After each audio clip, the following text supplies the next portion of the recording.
আসসালামু আলাইকুম। আপনারা দেখতেই পাচ্ছেন এই যে বাচ্চা বেরোচ্ছে। এটা হচ্ছে কি আমাদের বাচ্চা ফুটানো মেশিন। এই যে সুন্দর করে দেখা যাচ্ছে যে বাচ্চাটা এইমাত্র বের হইলো।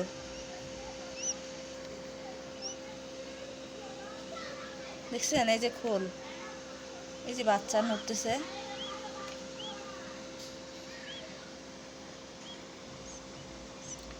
আচ্ছা, এদেরকে কতক্ষণ পর খাওয়ানো লাগবে?